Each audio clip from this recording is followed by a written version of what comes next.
Welcome student.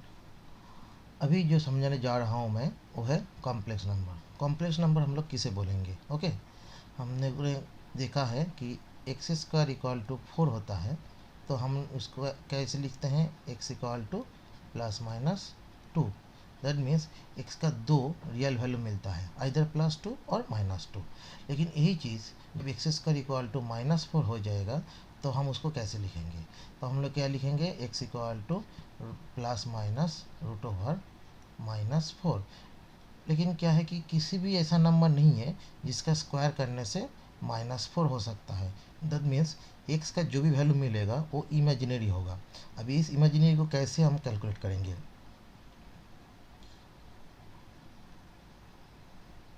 ऑलर नाम का एक मैथमेटिशियन थे जिन्होंने सबसे पहले इसका सॉल्यूशन कैसे करना है उसके बारे में हमें डायरेक्शन दिया था।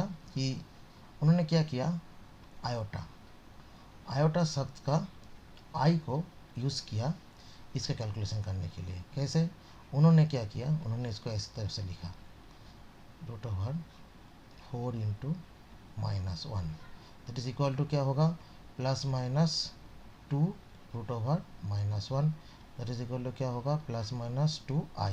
दैट मीन्स ये जो 2i हुआ ये एक्चुअली इमेजिनरी है। दैट मीन्स एक्स का जो भी वैल्यू होगा वो इमेजिनरी होगा। इमेजिनरी होगा मीन्स क्या है कि इसका सॉल्यूशन जो आएगा वो रियल नहीं होगा, इमेजिनरी होगा।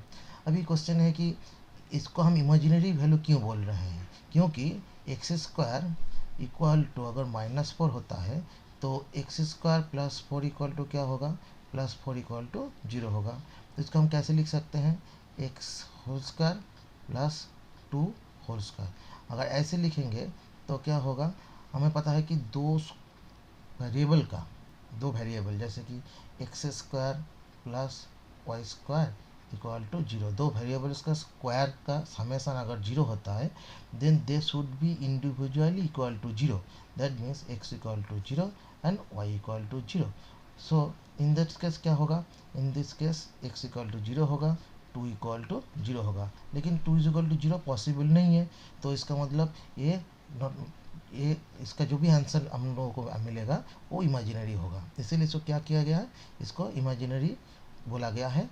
और अभी हम जानेंगे कि कॉम्प्लेक्स नंबर होता क्या है, कॉम्प्लेक्स नंबर कैसा है। कॉम्प्लेक्स नंबर मतलब अभी देखिए कि कॉम्प्लेक्स नंबर नॉर्मली जेड से रिप्रेजेंट किया जाता है। Z is equal to a plus i B.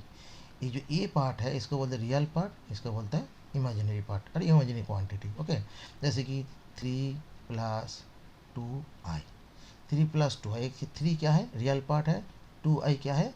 Imaginary part है। सिमिलरली -3 -2i, ये भी -3 क्या है? रियल पार्ट है, -2i क्या है? इमेजिनरी पार्ट है। तो किसी भी कॉम्प्लेक्स नंबर को इस फॉर्म में लिखा जाता है, a plus a i b और a माइनस आई बी, इस टाइप से लिखा जाता है। ओके, जहाँ a होता है real part and i b होता है इमेजिनरी पार्ट। ओके, तो now integral power of complex number. अबे हमें को क्या पता चला? अभी हम लोगों ने क्या देखा? अभी हम लोगों ने ये देखा कि i is equal to √/-1। Okay, √/-1, तो आई स्क्वायर इक्वल टू क्या होगा? आई स्क्वायर इक्वल टू होगा -1। आई क्यूब इक्वल टू क्या होगा? आई क्यूब इक्वल टू होगा I square into I equal to क्या होगा?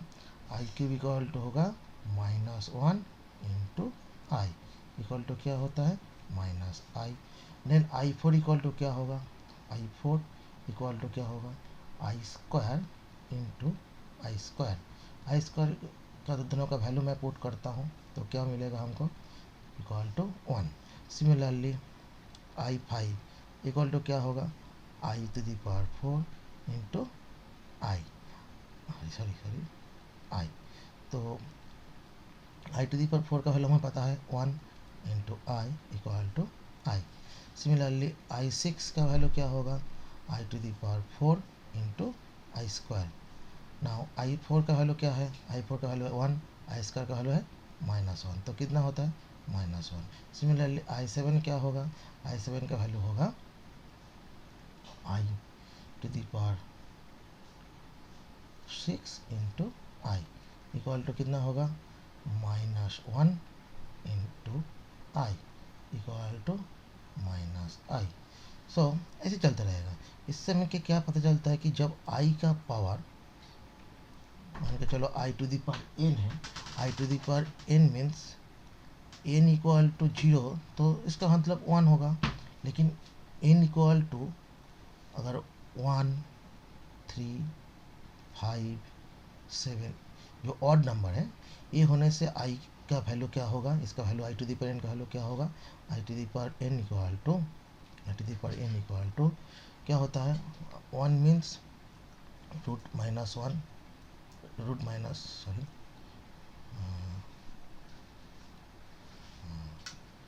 तो हम इसको डिलीट करेंगे थोड़ा। Okay, i to the power i equal 1 होता है तो दैट इज आई, 3 होता है तो क्या होगा -i, 5 होता है तो क्या होगा +i, 7 होता है तो क्या होगा -i, देन 9 होता है तो क्या होगा +i।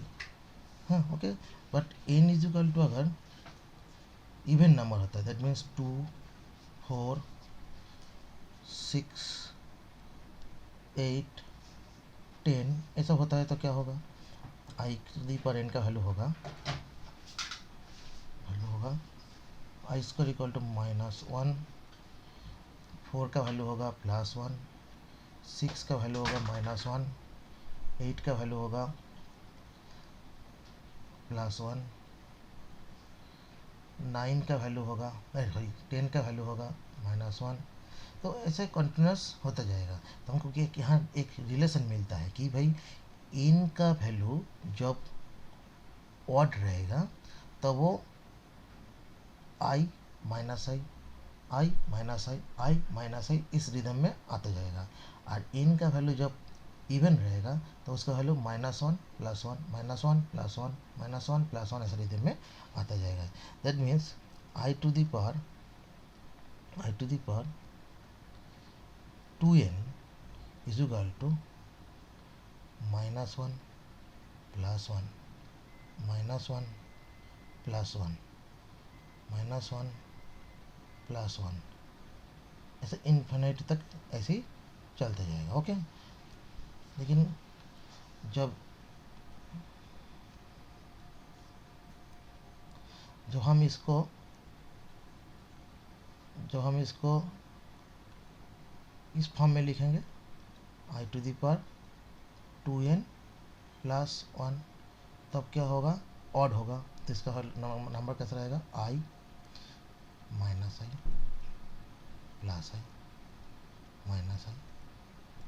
+i तो इस तरफ से ये भी इन्फिनिटी तक चलते जाएगा। ओके, तो हम लोगों ने क्या सीखा कि integral power of complex number कैसे कैलकुलेट किया जाता है, इस रिलेटेड जो भी मैथमेटिक्स है हम आगे का वीडियोस में उसको दिखाएंगे। ओके, तो आपको अच्छा लगा तो इसको सब्सक्राइब कीजिए और लाइक कीजिए। Thank you.